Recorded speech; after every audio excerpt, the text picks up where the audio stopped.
What's going on, guys? Welcome to this very special and dark edition of the Main Event Talk right here on YouTube. I am the Main Event Player, the Super C, and now it's time for the retaliation. Oh yes, it's time for the retaliation, ladies and gentlemen, because now I get to let everything off on this episode. Because if you've read the title of this episode, it's called 7-14-14. That's it. Because all of you had an opportunity to see what was going on. Now, before I break it down for all of you, let me start by beginning with the tweet. The whole tweet that involves Sting. Sting delivers this tweet, 7-14-14. And then Sid Vicious, which, by the way, I don't think Sid was ever involved in what was going on, but he posted out the same tweet as well, 7-14-14, bam. And then the Main Event goes ahead and puts out this episode of 7-14-14, talking about the possibility of Sting being in WWE, and then all this talk about him being under contract, him not being under contract, and everything. I let everything out. And then a recent episode that I did, which was about the WWE Battleground, I talked about the whole thing with Sting and how it's a possibility of him being a part of a video game, which, as we just saw, he is a part of the 2K15 video game. Now, I'm going to give you the positives of this trailer, okay? Now, everyone saw the trailer. First of all, I think it was a properly done promo. I think it was a great commercial. But, let me rephrase that. I'm going to rephrase that because I said the word promo. That's not exactly a promo.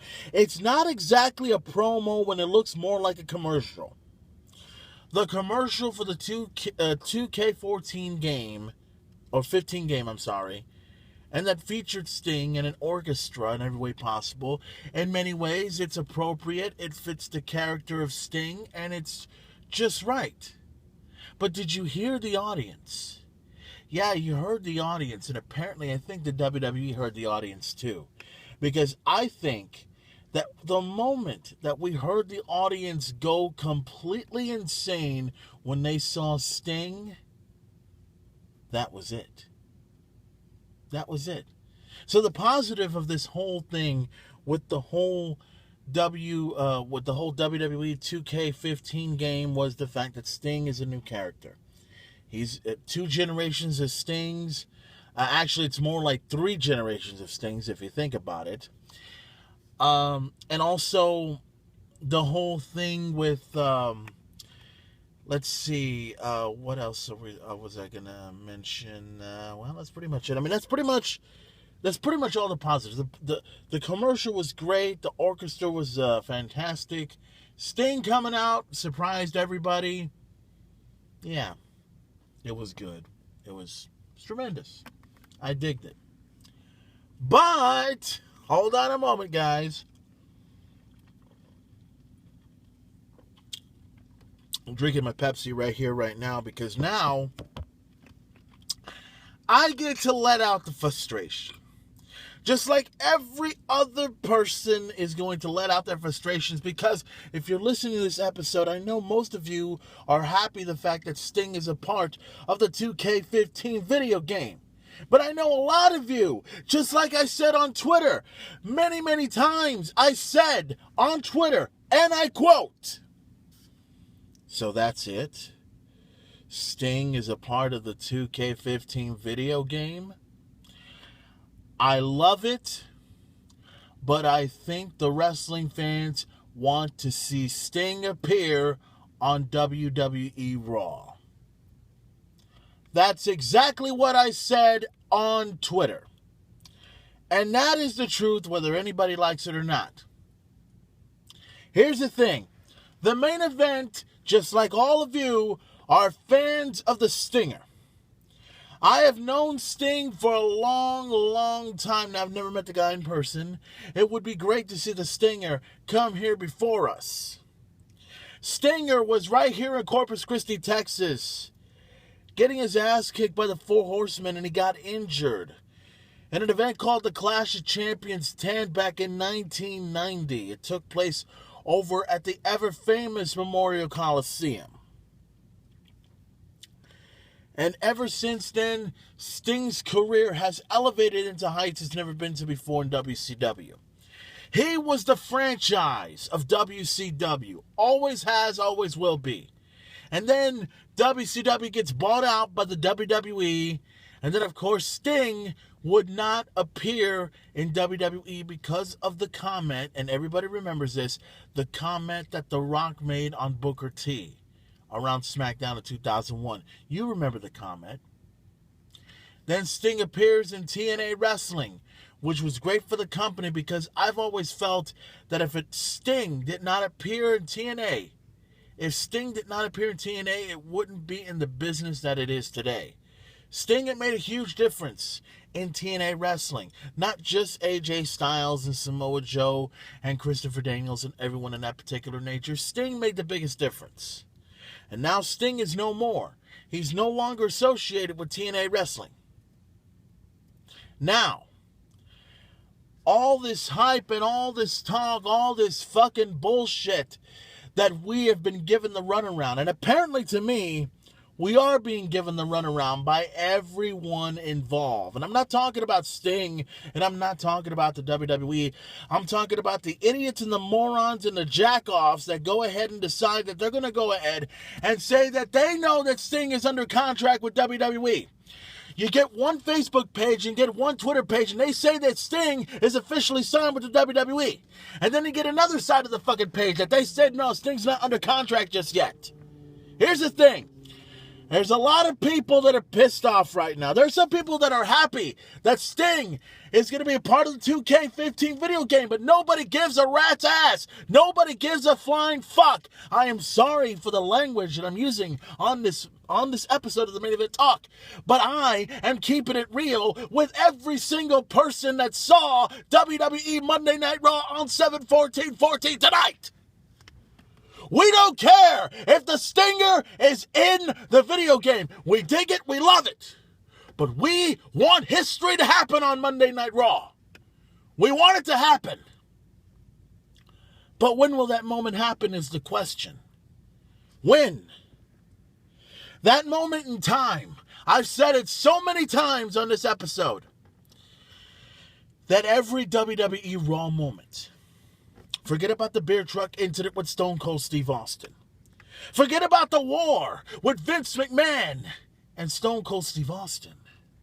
Forget about all the stuff that The Rock did on Monday Night Raw. Forget about Mick Foley winning his first WWE Championship on Monday Night Raw. Forget about every Raw moment. Because we are all anticipating for that one moment in time as wrestling fans. Not the WWE universe, the wrestling fans, my friends. When we all want to sit back, relax, and wait for that moment, that time when it finally happens. You know that moment. You feel it. You understand it. They go ahead, right, on the game. Feel it, right? Feel it? Oh, we feel it. We feel it all right. But we're not going to feel it until it actually happens. And what is going to happen is simple. We all of us that are listening to this episode of the Main Event Talk want to see Sting come to Raw. That's all we want. So I'm sending this message out to you, Mr. Steve Borden, a.k.a. Sting. Here's the thing, my man. You owe the wrestling fans... You don't owe the wrestling fans an apology. You owe the wrestling fans the opportunity, the chance. That one moment in time. Every WWE Raw moment that has ever been played and ever been produced, we're not going to watch those anymore. Because we are waiting for the moment when it finally happens. Imagine, vision this in your head if you will. The same orchestra that's playing, the same orchestra that you heard.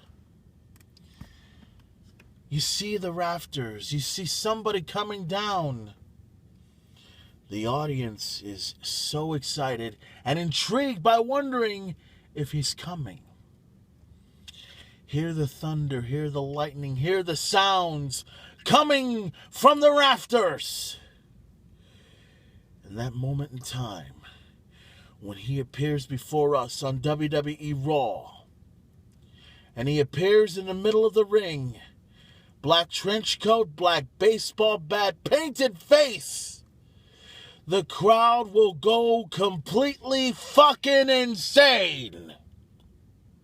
They are going to chant Sting all night. Remember when Hulk Hogan came back on Monday Night Raw after WrestleMania? They kept chanting his name over and over again. You remember when Ric Flair said his farewells and goodbyes, and everyone said, "Thank you, Flair." Those are some great Raw moments. But it won't be as great as when that moment in time happens, when Sting appears before the WWE Universe and appears before the WWE audience. Every professional wrestling fan is waiting for that moment. And it's not just the WWE. It's not just the WWE superstars. It's the TNA Wrestling superstars. It's the Ring of Honor superstars. It's every independent superstar that is waiting for that one moment in time to see the Stinger, the Man in Black, appear on Raw. And that will be the greatest Raw moment, the greatest wrestling moment, and the greatest television moment in all of wrestling history.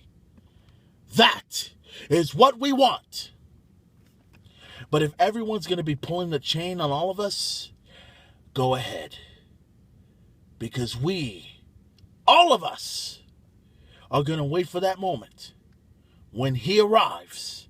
And when he arrives, all bets are off. So Sting, Steve Borden, if you're listening to the Main Event Talk, if you're listening to this right now, do the wrestling fans a favor. Come to the WWE. You can be there for a year or two. Give us the match that we all anticipate at WrestleMania 31. It doesn't matter if the streak came to an end or not. We want to see the fantasy match among fantasy matches. The Undertaker and Sting. Two of the Men in Black at WrestleMania 31. And it will send chills up and down the spines of every wrestling fan all across the world. But we'll see what happens. We'll see what happens. I'm going to enjoy WWE 2K14 with the Stinger on it. But I think all of us are going to enjoy this even more when Sting appears on Monday Night Raw. So, ladies and gentlemen, that's going to do it for this small edition of the Main Event Talk. Don't forget to follow me on Facebook. Follow me on Twitter.